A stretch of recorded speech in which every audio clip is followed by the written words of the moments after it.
ATV Red Nacional presenta.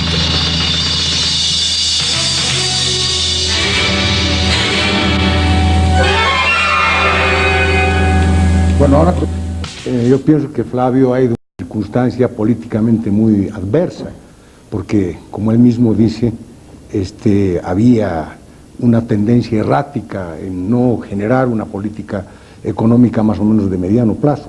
Entonces, ¿influyó en tu participación en ese gobierno más tu amistad con Siles o realmente la posibilidad que políticamente podías tener éxito? Porque al final no se tuvo éxito. Desde luego que sí. Yo creo, por eso que mencioné debilidad. Debilidad en un sentido muy generoso de la palabra. Yo creo que en el fondo don Hernán tenía en su fuero interno, antes que la solución económica, la solución del problema del retorno de la democracia. Y por eso no quería exacerbar socialmente a la sociedad. El problema desde el punto de vista económico es que evidentemente se perdió la perspectiva del largo plazo, o del mediano plazo si se quiere, porque la naturaleza del enfrentamiento del problema económico era inevitablemente socialmente muy duro. Y eso naturalmente debilitó también a los partidos que conjugaban la unidad democrática y popular y trataron por vía de la conciliación de intereses atenuar los efectos cuando en el fondo la economía eso no lo permitía. Yo creo que hay que distinguir también dos etapas en esto. La etapa donde se pretendió corregir la economía y la etapa de la hiperinflación propiamente dicha. La hiperinflación se da a fines del año 84 y se concluye durante el 85, cuando ya el Estado había perdido el control del manejo fiscal y monetario en la economía del país. Yo creo que vamos a tener que volver al presente, y el presente está caracterizado por dos hechos bien concretos. Flavio Machicado como aspirante a la Contraloría General de la República y la ley SAPCO convertida en piedra angular del control fiscal, ¿verdad? Ahora, esta piedra angular del control fiscal tiene críticos. Muchos la fustigan, entre otras cosas, porque ha suprimido el control fiscal previo. Yo recuerdo que este control fiscal previo, que se ejercía a través de los interventores de la Contraloría en los diferentes órganos de la administración estatal y en la administración descentralizada de las empresas autárquicas, no funcionaba bien, ¿verdad? Habían también niveles de corrupción, pero ¿cuál es la óptica que tiene este candidato a la Contraloría General de la República sobre estos reparos que se hacen a la ley SAPCO? Para poder entender los reparos que se le hace a la ley SAPCO, creo que hay que entender la ley SAPCO. Yo creo que el punto focal de la ley SAPCO, y insisto, eso todavía no se está dando porque es un proceso muy largo, es que concibe al administrador público como un gerente público. Y eso creo que es un aspecto fundamental. Establece un nuevo concepto de responsabilidad. Establece un concepto de responsabilidad ejecutiva que naturalmente es una innovación que tiene esta ley. No es que elimina el control previo en el sentido estricto, porque el control previo está inserto dentro de la propia entidad que ejecuta el manejo de los recursos. Lo que ocurre es que saca a la Contraloría de la República de esa responsabilidad para evitar que fuera juez y parte. Si uno analiza la ley SAPCO en su profundidad, el administrador del Estado, el ministro, el gerente de empresa pública, tiene que instrumentar internamente un control previo, al margen de la auditoría interna, que tampoco tiene que inmiscuirse en el control interno previo, y que corresponde a un concepto aún mucho más complejo y que es bueno que se lo vaya asimilando poco a poco, porque ese control previo está inserto dentro del concepto administrativo que debe organizar el ejecutivo de la empresa pública. O sea, en otras palabras, lo que se le está diciendo a través de la ley SACO, usted, que es un ejecutivo que administra los recursos del Estado, tiene la obligación de organizarse de tal manera que pueda cumplir con la legalidad del gasto, con la eficiencia del uso de ese gasto, con el resultado de ese gasto, porque de lo contrario, el control externo previo que va a ejercerse la Contraloría, en el momento determinado le va a pedir las cuentas. O sea, el pedir las cuentas es otro concepto fundamental.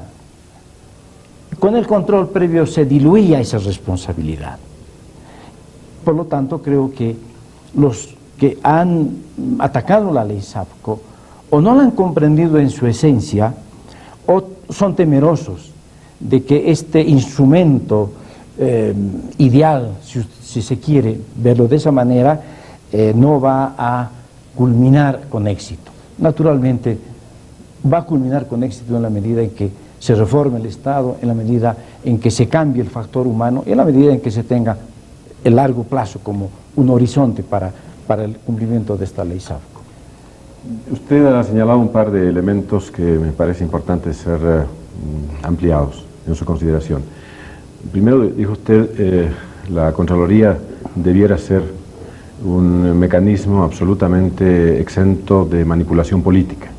Dijo exactamente, manos ajenas al factor político debieran estar en la gestión de Contraloría. Pero la Constitución Política del Estado establece en su artículo 154 que el Contralor depende del Presidente de la República. Y el Presidente es un funcionario político por excelencia y por tanto sus opciones son básicamente políticas.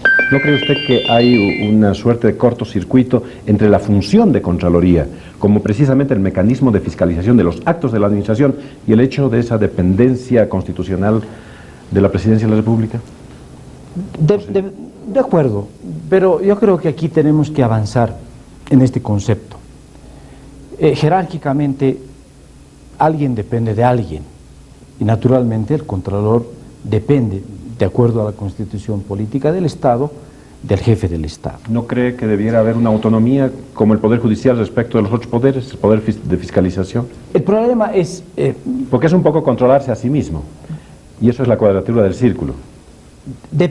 Por eso dije, depende de este factor, que me permitiría exponer con algún cuidado. Si la elección estuviera en el plano de la voluntad política, creo que esa prevención es correcta. Yo me he animado a asumir el cargo de la Contraloría porque estoy partiendo del presupuesto que en los avances de la democracia, y estoy hablando de la política y de la democracia, creo que cuando se habla de los 2/3, hay una conjunción de dos voluntades, la voluntad política y la voluntad popular. Y si la elección del Contralor obedece a esa voluntad del pueblo, a la voluntad de la base social, que es soberana, entonces creo que ese Contralor podrá en la práctica, en los hechos, ejercer su autoridad, aun cuando dependa jerárquicamente del Presidente de la República. ¿Usted piensa que el fracaso confesado por el actual Contralor General de la República hace algunos meses en el Congreso Nacional es un fracaso que se debe a la falta de instrumentos jurídicos? ¿Es un problema de falta de idoneidad del personal de Contraloría? Yo debería entender que el concepto de la palabra que usó el Contralor de fracaso es un problema de traducción a la realidad. Yo creo que el Contralor evidentemente siente frustración porque por una parte como que la población le demanda que corrija el tema de la corrupción cuando no es su papel. Pero él, me parece que en el sentimiento interno, y me atrevo a interpretarlo, está más bien viendo todo este proceso de modernización que demoró más de lo que me imagino Antonio Sánchez de Lozada hubiera querido para poder coronar la instrumentación de la ley SAFCO, que sí hubiera empezado a demostrar las bondades de lo que es el instrumento y que en rigor a la justicia hay que reconocer fue él uno de sus principales creadores. Me da la impresión que por ahí va el concepto de fracaso. Yo me refiero al hecho de que la ley SAFCO es obra de hombres y de obra de gentes. Y creo que en eso ha habido un liderazgo muy importante de Antonio Sánchez de Lozada, cuya fortaleza ha generado una nueva concepción, ha abierto un nuevo horizonte en materia del control fiscal en el manejo del Estado. En el supuesto que yo lo deseo personalmente por gran amistad y respeto personal a Flavio Machicao, de que tú fueras contralor, ¿no ves que la transición va a ser sumamente difícil en un trance como esta, de cambiar de Antonio Sánchez de Lozada, un hombre innovador, un hombre que ha generado de algún modo una revolución, y proseguir eso, o piensas tener otro tipo de estructura mental para enfrentarte a esa responsabilidad? Si se diera el caso de que yo fuera el contralor, en primer lugar, se diera un caso de coincidencia histórica. Yo tuve el privilegio de suceder a Antonio Sánchez de Lozada en el Ministerio de Finanzas cuando el general Torres Obando. Don Antonio Sánchez de Lozada era ministro de Finanzas de Obando. Y se quedó en la transición. Y se quedó él en la transición. Y cuando el general Torres me nombró ministro de Planeamiento, primero, Antonio Sánchez de Lozada estaba en una gira en el exterior. Y en consecuencia, en la Unión Soviética. Yo asumí las funciones de ministro de Finanzas y ministro de Planificación a la vez. Y cuando llegó Antonio Sánchez de Lozada, él renunció y fue nuestro embajador en Washington. Entonces me tocó sucederlo. Naturalmente, en la época en que él era ministro de Finanzas, yo asumía las funciones de subsecretario de Planeamiento y asistía al Consejo de Desarrollo, donde tuvimos una relación de trabajo funcional bastante estrecha. Antonio Sánchez de Lozada había concebido en aquel entonces la ley del sistema financiero nacional, que se abroga ahora en la ley SAFCO, en el que uno de los puntos culminantes era la concepción de tener un banco central como ente monetario exclusivamente y el Banco del Estado como un captador de recursos para apoyo a la economía fiscal y a la empresa pública. Esa ley me tocó la suerte de implementarla, pero es algo que la recogí del escritorio que me había dejado el señor Sánchez de Lozada. Yo creo que aquí, en lo que toca a la ley SAFCO, la tarea es tan monumental, porque no solo es transformar la Contraloría, es transformar el Estado, que no me cabe la menor duda, quien fuera el nuevo Contralor tiene la obligación moral de hacerlo. Además, no solo moral, sino tiene la obligación de hacerlo porque en esa medida es que la Contraloría va a poder cumplir y el Contralor va a cumplir con el cometido que debe tener una Contraloría moderna en un Estado moderno. Entonces tiene que tener fuerza. Vuelvo a repetir, la fuerza me la tienen que dar, o le tienen que dar al nuevo Contralor, me estoy anticipando, le tienen que dar al Contralor la base de la sociedad y tiene que darle el poder político. Cuando fui ministro y con el doctor Siles Suazo renuncié 2 veces, como ustedes se acordarán, y renuncié 2 veces porque me sentí débil con la autoridad política. Naturalmente eran otras circunstancias. En consecuencia, en la medida en que yo sienta que no tengo la fuerza personal, tengo la fuerza ética y moral, pero necesito de la fuerza social y política para ejercer a cabalidad una función tan delicada en las actuales circunstancias. Yo estoy de acuerdo con lo que habías dicho anteriormente, en el sentido de que la ley SAPCO, más que un instrumento para un combate directo contra la corrupción, es una fórmula que, si se la aplica exitosamente, contribuye a un fortalecimiento notable del control fiscal institucional. Pero caramba, las cosas que se pueden hacer desde la Contraloría General de la República en esta empresa común del gobierno, de los partidos y de la sociedad en su conjunto, por erradicar la corrupción del país, o por lo menos disminuirla a un límite mínimo, ¿no es cierto? El mecanismo de los 2/3 le va a dar autoridad. Esa autoridad a la cual te estás refiriendo le va a dar autoridad a cualquiera que sea elegido Contralor General de la República. Bien, partiendo de todos estos supuestos, ¿qué harías tú? En el marco de la creatividad y de la decisión, también con autoridad y todo, para sumarte a la campaña nacional contra la corrupción desde la Contraloría General. Yo creo que es primordial, antes de darle una respuesta a Mario a este punto que es, en mi criterio, fundamental. Y es fundamental porque uno puede percibir que el pueblo boliviano es un pueblo anticorrupción. Y ese es un sentimiento que tenemos que rescatar, y no solo rescatar, sino que respetar como parte de su voluntad. Yo creo que deberíamos primero ponernos de acuerdo en el concepto de corrupción, de qué estamos hablando, para que además nuestros televidentes sepan qué es lo que va a ocurrir.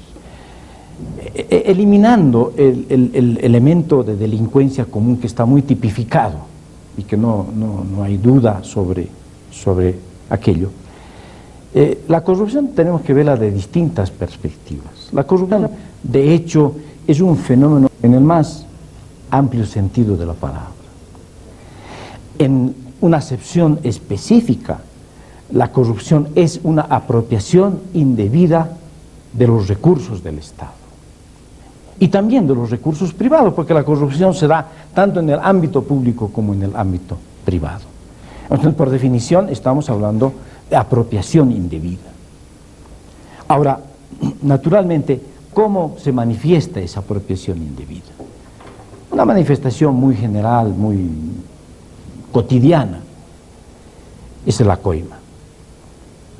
La coima es algo que es posible de resolver en la medida en que se mejoren los sistemas administrativos del Estado. La ley SAPCO concibe una verdadera revolución administrativa en el aparato público, con todos sus sistemas, como han sido concebidos en la ley SAPCO. El otro es la sobrefacturación. La sobrefacturación es posible ya en el ámbito tanto de quien administra la cosa pública como en el ámbito de la Contraloría, porque con buenos sistemas de auditoría se puede detectar lo que cuesta y lo que no cuesta.